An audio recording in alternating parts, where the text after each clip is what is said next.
Hello. Happy Friday. I feel like it's been a while since I came on live, but what had happened was I was tired. I was so tired this week. I think I came live on Tuesday and I didn't come on Wednesday because we were celebrating someone's birthday on Veronica's channel on Aya Inspired Tarot's channel. So I decided to not come on. And yesterday I was just tired, really tired. But today here I am. It is Friday. I'm excited and excited to be here. Excited to be here once again. Welcome back to Antonia's Blissful Corner, your quiet space for reflection, growth, and peace. So I don't know. I feel like I'm turning into a wuss. Hey Drew, hey blessings. Because usually in the wintertime I'm like, oh, I layer up and I go outside and I wake up in the morning that if I see 27, I'm acting like it's like zero.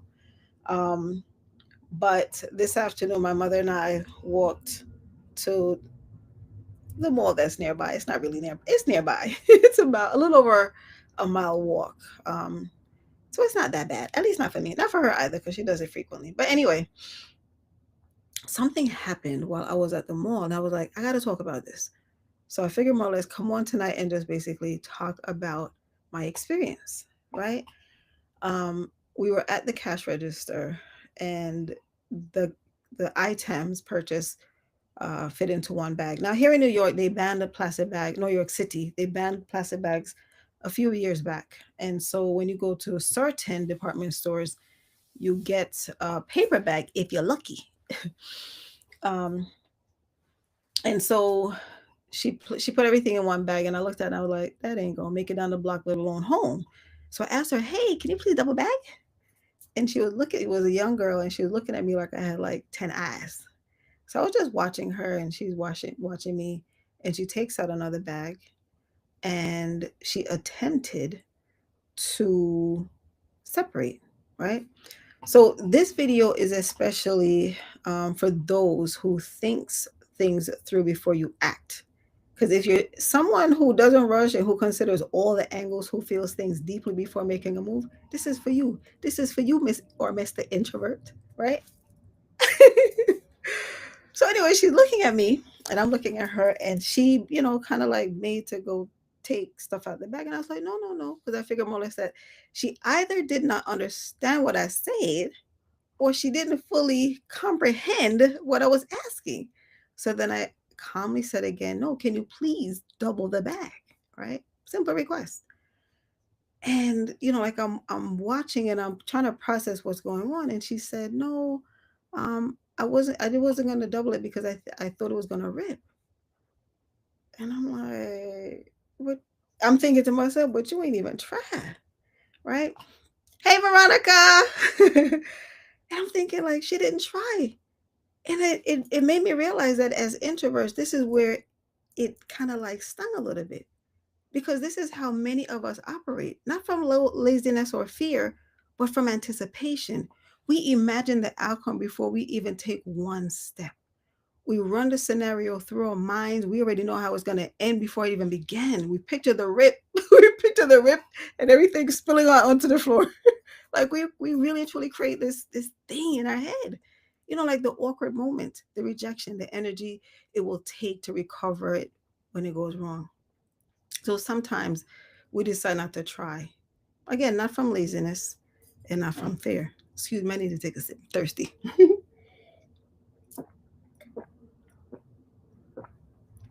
Lord, I must be very thirsty.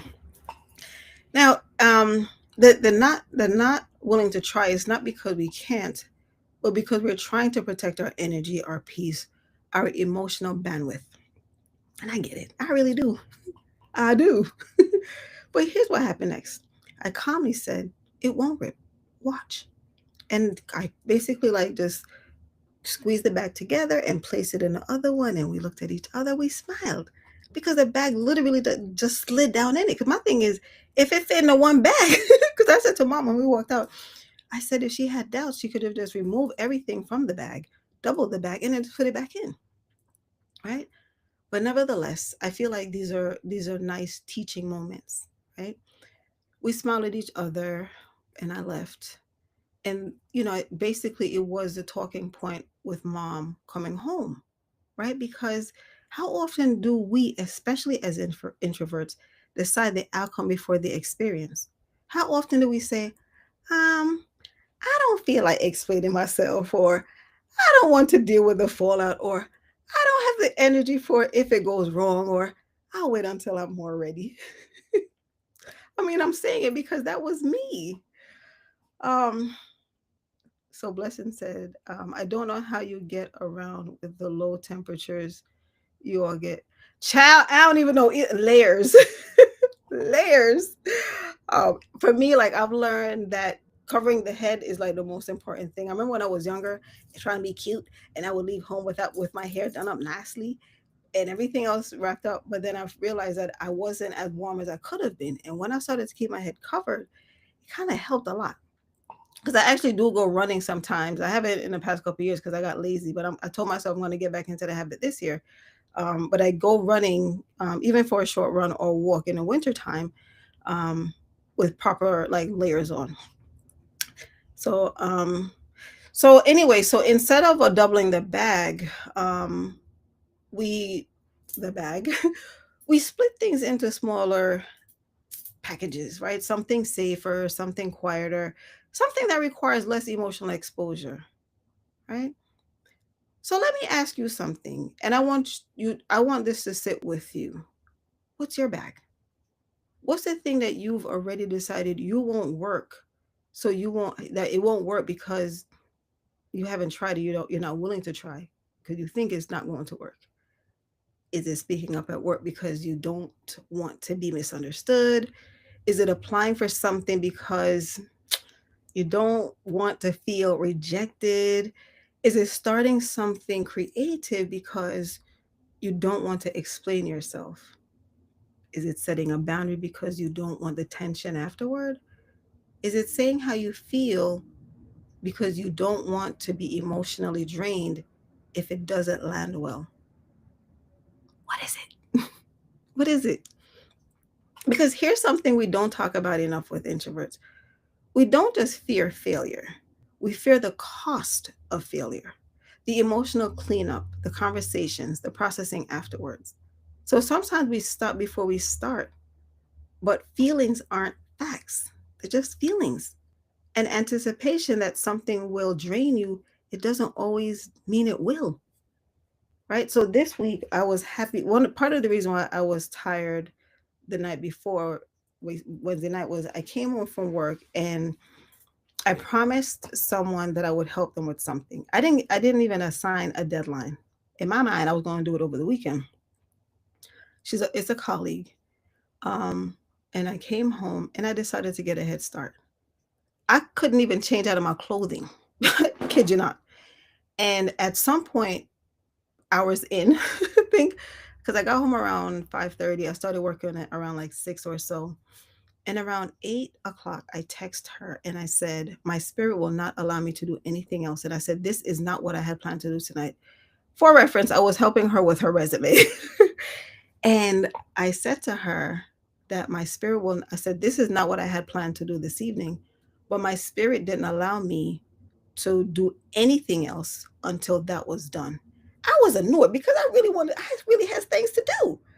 But I was so happy to help her because I know how fearful she was of doing the thing that she needed to do. Her spirit knew too, and somehow or another, we got connected.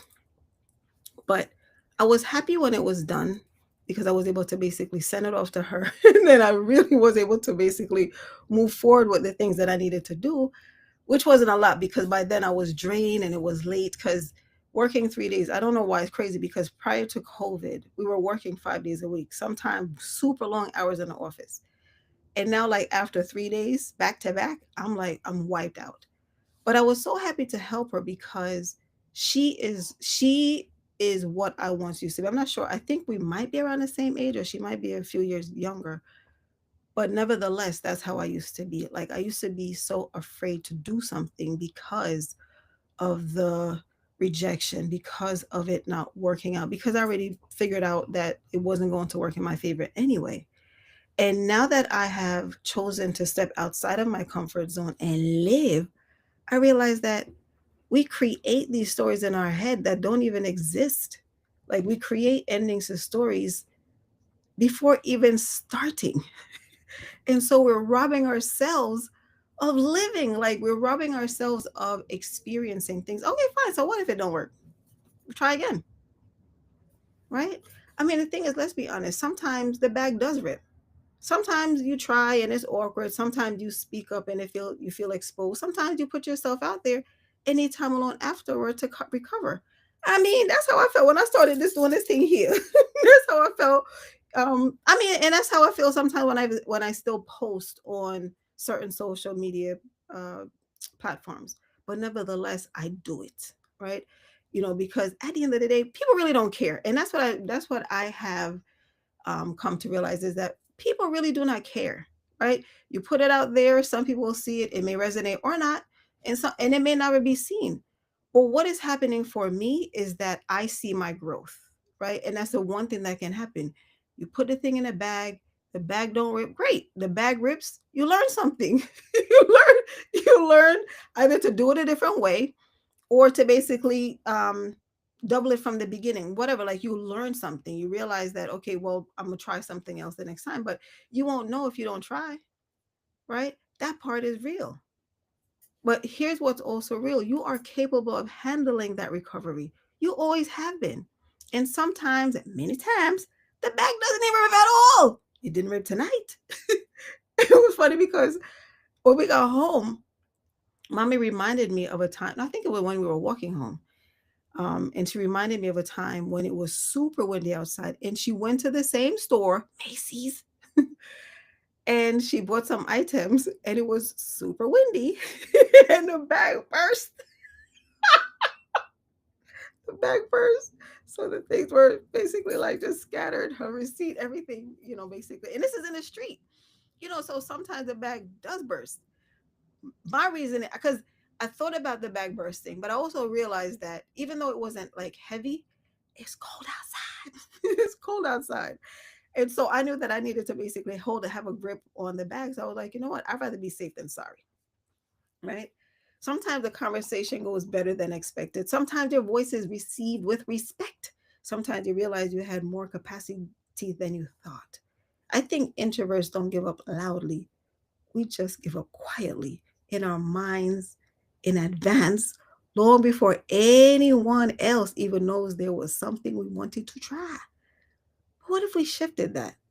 What if when we thought this might be too much for me shows up, we said, all right, whatever, maybe, but let me try it anyway.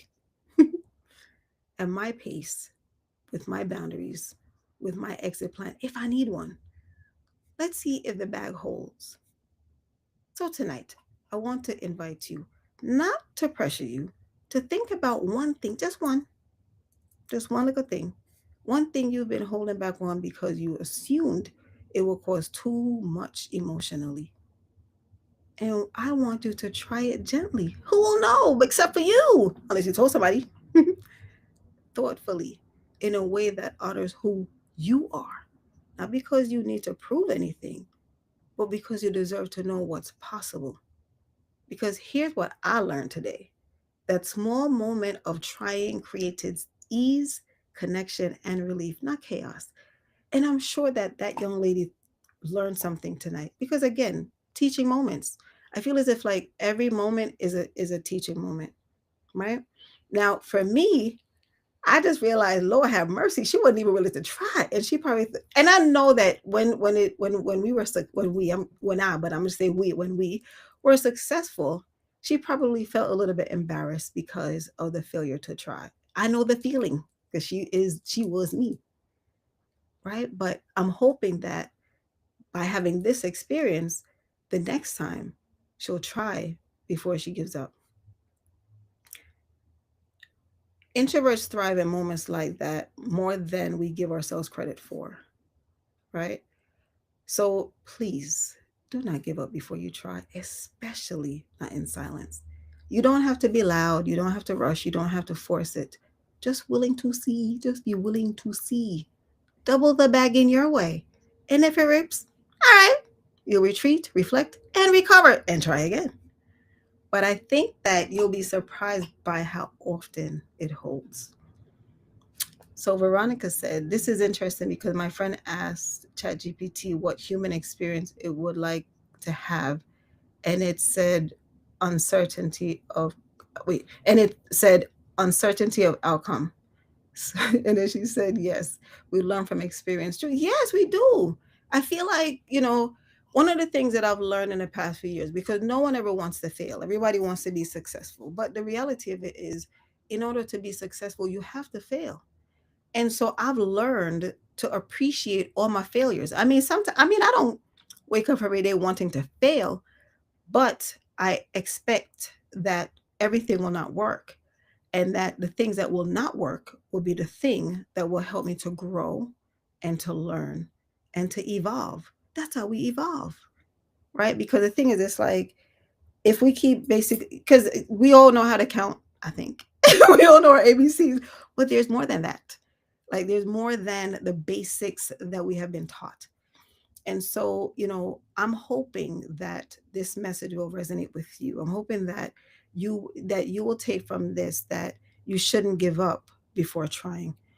Um, yeah. So that's what I got tonight.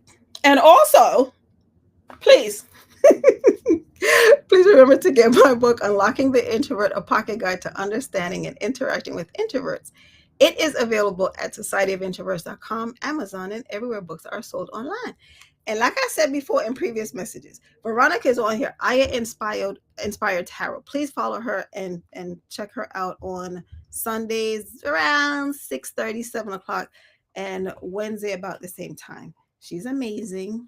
And I'm not saying that just because she's here, because I've spoken about her when she isn't here, because she does a great job of promoting my my book.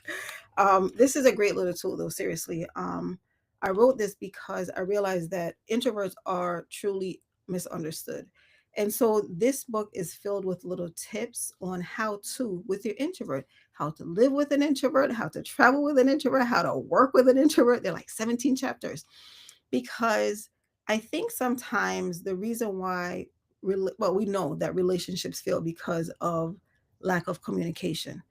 But sometimes we, whether extrovert or introvert, just don't know how to communicate with each other, right? Sometimes introverts don't like to talk all the time, and we expect people to just read our minds. This is a great way to read an introvert's mind because sometimes we just don't feel like talking. Sometimes we're exhausted. And sometimes you just need to just know that there's nothing wrong, right? We're not broken. We don't need to be fixed. Sometimes we just want a break, dagnabbit. Just want to recharge. That's all. That's all. We just want to recharge.